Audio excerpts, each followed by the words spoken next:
India முழுவதும் போடப்படுற குண்டாஸில் 51% தமிழ்நாட்டில் இருந்து மட்டும் போடப்படுது.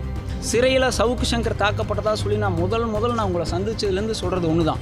இன்றைக்கி சவுக்கு சங்கருக்கு நடந்துச்சு, சவுக்கு சங்கருக்கு ஒரு முக்கியத்துவம் இருக்குது, இத்தனை பேர் பேசுகிறோம். இது இல்லாதவங்களுக்கு என்ன வழி? அதை விட கேவலமாக அந்த யூடியூப்பில் அந்த நடிகைகளை பற்றி பேட்டி வந்துச்சு. என்ன அரசாங்கம் என்ன நடவடிக்கை எடுச்சு? அவர் மன்னிப்பு கேட்டார், விட்டுட்டாங்கிறாங்க. நம்மளுக்கெல்லாம் தெரியும், கடைசி 4/5/2024 ஒரு 144 நாளுக்கு முன்னாடி நம்ம இங்கே சந்திச்சிருந்தோம். உங்களுக்கெல்லாம் கடைசி பேட்டியில் நம்ம சொல்லியிருந்தோம், ஒரு 45 நாட்களுக்கு முன்னாடி நம்ம சொல்லியிருந்தோம், இந்த தமிழக அரசாங்கத்திற்கும் காவல்துறைக்கும் புரிகின்ற வகையிலே கோர்ட்டு பதில் சொல்லுன்னு சொல்லியிருந்தோம். இப்போ 2வது குண்டாஸ் போடப்பட்டு இன்றையோட 44 நாள் முடிவடைந்திருக்கு. இன்றைக்கி சுப்ரீம் கோர்ட்டில் என்ன நடந்துச்சுன்னு சொன்னோம்னா, திங்கட்கிழமை 23/8/2024 நடந்த குண்டாஸ் அட்வைசரி போர்டில், அந்த அட்வைசரி போர்டில் அவர் அப்பீராகி சவுசங்கர் அப்பீராகி இவர் மேலே 2வது குண்டாஸ் போடுறதுக்கான முகாந்திரம் இல்லைன்னு சொல்லி அவங்க ரெக்கமெண்டேஷனில் கவர்மெண்ட்டே அந்த குண்டாஸை வித்ட்ரா பண்ணிட்டாங்க. வித்ட்ரா பண்ணிவிட்டு இன்றைக்கி சுப்ரீம் கோர்ட்டில் வழக்கு வரும்போது இந்த மாதிரி நாங்கள் அவர் மேலே போட்டிருந்த 2வது குண்டாஸை வித்ட்ரா பண்ணிட்டோம் அப்படின்னு சொல்லி சபிஷன் ஒரு சீனியர் கவுன்சில் வச்சு கொடுக்கும்போது அதை ரெக்கார்ட் பண்ணிவிட்டு இன்றைக்கி சுப்ரீம் கோர்ட் என்ன சொல்லியிருக்குன்னா, அவர் மேலே போட்டிருக்கக்கூடிய 2வது குண்டாஸை ரத்து பண்ணதுனால இமீடியட்டாக வேறு எந்த வழக்குகள் இல்லைனாலும் அவர் உடனடியாக விடுதலை செய்ய சொல்லி இன்றைக்கி ஒரு உத்தரவு போட்டிருக்காங்க. உங்களுக்கெல்லாம் தெரியும், இதுக்கிடையில் அவர் மேலே 27 வழக்குகள் இருந்தது. ஒரே ஒரு விஷயத்துக்காக 17 வழக்குகள் இருந்தது. அதுக்கு சுப்ரீம் கோர்ட்டில் ஸ்டேயாக இருக்குது. மற்ற எல்லா வழக்குலையும் பிணைகள் கிடைக்கப்பட்டு அவர் எந்த கடைசி 44 நாளில் ஜாமீனில் தான் இருந்தார். எல்லா வழக்குலையும் ஜாமீன் கிடைக்கப்பட்டு கடைசி 44 நாட்களாக இந்த குண்டாஸ்க்காக மட்டும்தான் சிறையில் இருந்தார். அந்த குண்டாஸும் இன்றைக்கி ரத்து செய்யப்பட்டிருக்கு. அரசாங்கமே அதை வாபஸ் வாங்கியிருக்கு. நம்ம இதில் என்ன சொல்ல விரும்புகிறோம்னா, கடைசி 44 நாளில் 6 முறை சுப்ரீம் கோர்ட்டில் இந்த வழக்கு விசாரணைக்கு வந்திருக்கு.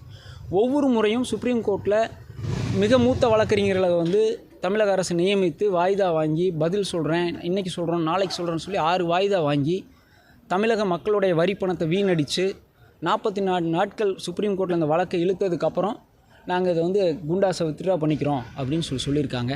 இதன் மூலயமா அவங்க ஒரு விஷயத்துலேருந்து தப்பிச்சிருக்காங்க இந்த காவல்துறை. என்னென்னா, இந்த குண்டாஸை மட்டும் அவர்களாகவே அரசாங்கமே வித்ட்ரா பண்ணாமல் இருந்திருந்தால், சுப்ரீம் கோர்ட் இன்றைக்கி ஒரு ஆர்டர் எழுதியிருந்தாங்கன்னு சொல்லியிருந்தா இன்றைக்கி தமிழகத்தில் குண்டாஸ் போடுறதுக்கான வாய்ப்புகளே இல்லாமல் போயிருக்கும். அதை கவர்மெண்ட் ஃபேஸ் சேவிங்னு சொல்லுவாங்க. அவங்க அவங்களுடைய நிலையை காப்பாற்றிக்கிட்டாங்க சுப்ரீம் கோர்ட்டில். உங்களுக்கு ஒரு விஷயம் நம்ம மறுபடியும் சொல்ல விரும்புகிறோம். இந்தியா முழுவதும் போடப்படுற குண்டாஸில் 51% தமிழ்நாட்டில் இருந்து மட்டும் போடப்படுது. அதுக்கு அடுத்த இடத்துல இருக்கிறது ஜம்மு அண்ட் காஷ்மீர், அதில் 12%. அப்போ நீங்கள் பார்த்துக்கணும், இந்த குண்டா சட்டம் தமிழகத்தில் எவ்வளவு மோசமாக பயன்படுத்தப்பட்டிருக்கு அப்படிங்கிறத நம்ம இதிலேருந்து உறுதி செஞ்சுக்கிறோம். இப்போ எங்களுக்கு கிடைச்ச தகவல் படி அரசாங்கத்தினுடைய உத்தரவு மதுரை ஜெயிலுக்கு கிடைக்கப்பட்டிருக்கு. சுப்ரீம் கோர்ட் உத்தரவையும் நாங்கள் அங்கே இருக்கிற வழக்கறிஞர்கள் மூலிமா மதுரைக்கு கொடுத்து அனுப்பிச்சிருக்கோம். அதிகபட்சமாக ஒரு 6 மணிக்கு அவர் வெளியே அவரும் கூட பத்திரிகையாளர்களை சந்திப்பதற்கான வாய்ப்புகள் இருக்குது. தமிழக அரசுக்கு நாங்கள் இது ஒன்று தான் சொல்லிக்கிறோம். மக்கள் உங்கள்கிட்ட நிறைய எதிர்பார்த்துட்டு இருக்கிற நேரத்தில் இவர்கள் இந்த மாதிரியான வழக்குகள்லாம் போட்டுட்டு சட்டம் ஒழுங்கு பிரச்சனையாக இருக்கிற நேரத்தில் ஒரு யூடியூப்பில், ஒரு ஃபேஸ்புக்கில், ஒரு ட்விட்டரில் போடுற கமெண்ட்டுக்கு கவனம் செலுத்தாமல் மக்களுடைய அன்றாட பிரச்சனைகள், சட்டம் ஒழுங்கு மற்றும் கஞ்சா மற்றும் பெண்கள் மீதான வன்முறையில் எல்லாம் கவனம் செலுத்தி காவல்துறை தமிழகத்தை முதல் மாதிரி எப்போவும் முன்னாடியெல்லாம் அமைதி பூங்கான்னு சொல்லுவாங்க, அந்த நிலையை நிலைநாட்டணும்னு கேட்டுக்கிறோம். இல்லை, அதைத்தான் நம்ம சொல்கிறோம். இந்தியா முழுவதும் போடப்படுகின்ற குண்டாஸில் 51% தமிழ்நாட்டில் போடப்படுது. அதில் எத்தனை குண்டாஸ் கன்ஃபார்ம் ஆகுதுன்னு கேட்டிங்கன்னா 1% கூட கன்ஃபார்ம் ஆகிறதில்ல. ஒன்று போர்டு ரத்து செய்து, இல்லைன்னா நீதிமன்றங்கள் ரத்து செய்து. அப்புறம் இந்த குண்டாஸ் போடுறதுங்கிறதே ஒரு மனித உரிமை மீறல் தான் நாங்கள் சொல்கிறோம். தமிழகத்தை மட்டும் இவ்வளோ குண்டாஸ் போடுறதுக்கு என்ன காரணம்? இல்லை, அதுதான் சொல்கிறேன். நம்ம ஃபஸ்ட்டு நாள் சொன்ன மாதிரியே இந்த தமிழ்நாடு பிகமிங் எ போலீஸ் ஸ்டேட். உங்களுக்கு தெரியும், முதல்லலாம் ஒரு சைல்டு ரேப்பு இல்லை சென்சிட்டிவான கேஸில் கை உடஞ்சிருச்சு, கால் உடஞ்சிருச்சு நம்ம கேள்விப்பட்டிருப்போம். இப்போ அன்றாடம் ஒரு பேப்பர் எடுத்தால் ஒரு சாதாரண குற்றவாளியை பிடிக்கிறதுக்கும் கூட கை காலை உடச்சி சுட்டு தான் பிடிக்கிறாங்க. இது ரொம்ப மோசமான முன்னுதாரணமாக போயிருக்கு. கோவை வழக்கறிஞருக்கும் கூட நம்ம நீதிமன்றத்தில் மனு கொடுத்துருந்தோம், அப்படியெல்லாம் செய்யக்கூடாதுன்னு சொல்லி. அதான் it becoming a police state. Goondas போடுறது ஏன் போடுறீங்கன்னா நீதிமன்றங்களும் கேட்குறாங்க. குண்டாஸ் போடுறதுக்கான முகாந்திரம் என்ன இருக்குது அப்படின்னு பார்த்துட்டு போடணும் தான் நீதிமன்றங்கள் பல வழக்கில் அறிவுறுத்தியிருக்கு. குறிப்பாக சவுக்கு சங்கர் கேஸில் 10/8/2024 பிறப்பிக்கப்பட்ட சென்னை உயர்நீதிமன்ற உத்தரவில் தெளிவாக சொன்னாங்க. இந்த போலீஸார் நடந்துக்கிட்ட விதம், குண்டாஸ் பயன்படுத்தப்பட்ட விதம் மிகவும் கொடூரமானது, தவறானதுன்னு சொன்ன அடுத்த 2வது நாளில் இந்த 2வது குண்டாஸ் போடப்பட்டுச்சு. இப்போது இந்த 44 நாள் இந்த குண்டாஸ் போட்டு இவர்களே வாபஸ் வாங்குவதற்கு எதுக்கு 44 நாள்? எத்தனை போலீஸ் அலைச்சல், எத்தனை பணம் விரயம் அப்படிங்கிறத நம்ம மக்கள் சிந்திக்கணும். இல்லைங்க, அந்த மாதிரிலாம் எந்த பெயில்லையுமே சவுக்கு சங்கருக்கு எந்த கண்டிஷனுமே கிடையாது. எல்லாமே நார்மல் கண்டிஷன்ஸ் தான். பேட்டி கொடுக்கக்கூடாது இல்லை பேசக்கூடாதுங்கிற கண்டிஷன் வந்து எங்கேயுமே இல்லை. அப்படி ஒரு கண்டிஷன் போட்டால் அது ஜனநாயக விரோதம். இப்போ ஃபெலிக்ஸ் மேலேயும் கூட அவரோட சேனலை சாத்தணும்னு சொல்லி கொடுத்த கண்டிஷன் வந்து முற்றிலும் முரணானதுங்கிறதான் சுப்ரீம் கோர்ட்டில் சொல்லி ஸ்டே பண்ணியிருக்காங்க.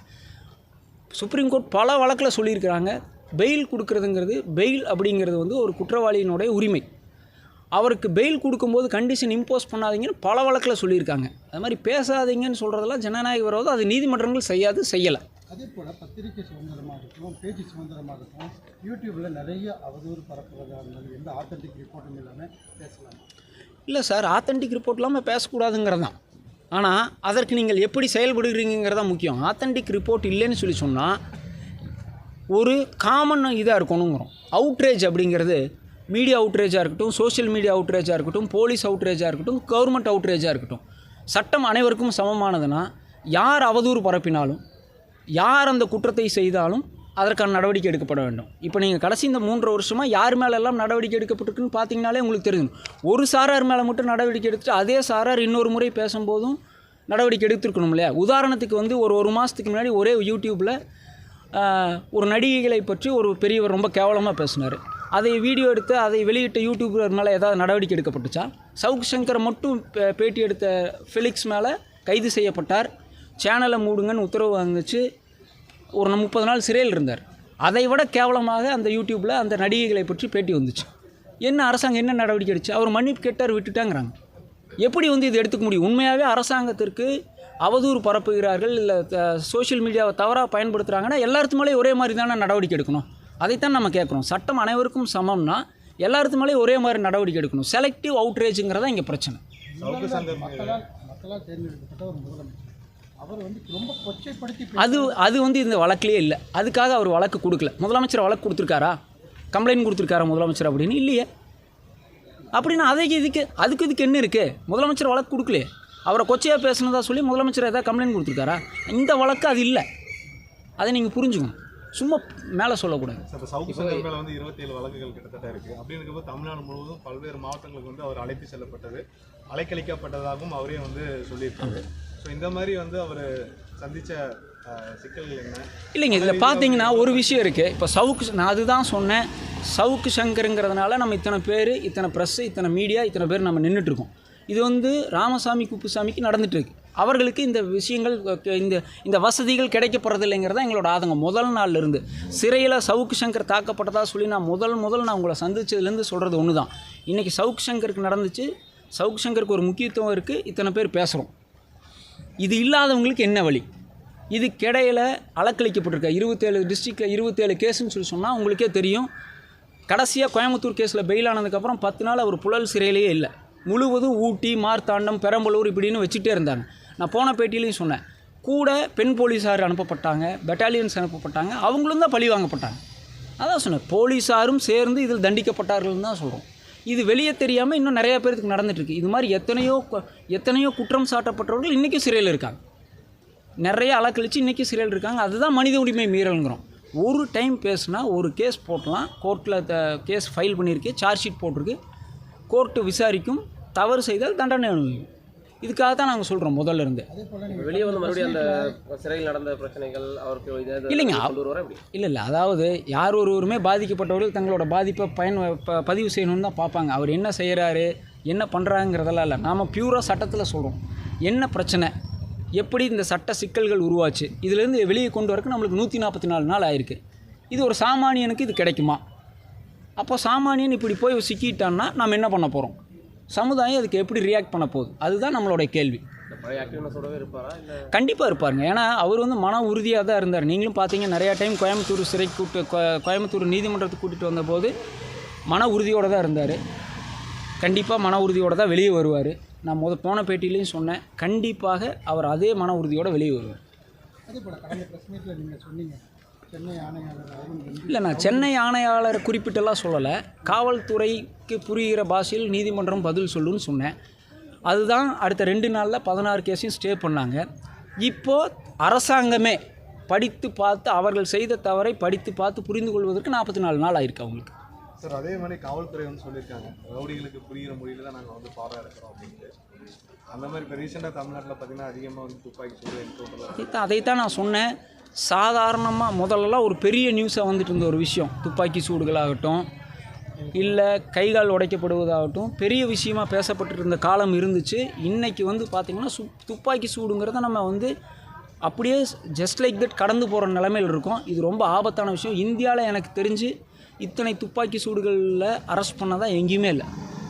நக்சலைட் மாநிலங்கள்லையும் கூட இல்லை. நக்சலைட் வந்து பீக்கில் இருந்த மாநிலங்களையும் கூட இல்லை. ஜம்மு காஷ்மீர்லையும் கூட இல்லை. இன்னும் வடகிழக்கு மாநிலங்களில் பதட்டமான, இந்தியாவில் வடகிழக்கு மாநிலங்கள் மிக பதட்டமான சூழ்நிலையில் இருந்தப்போ கூட சுட்டு பிடிப்பதுங்கிறது கம்மி. ஓகே, நன்றி சார்.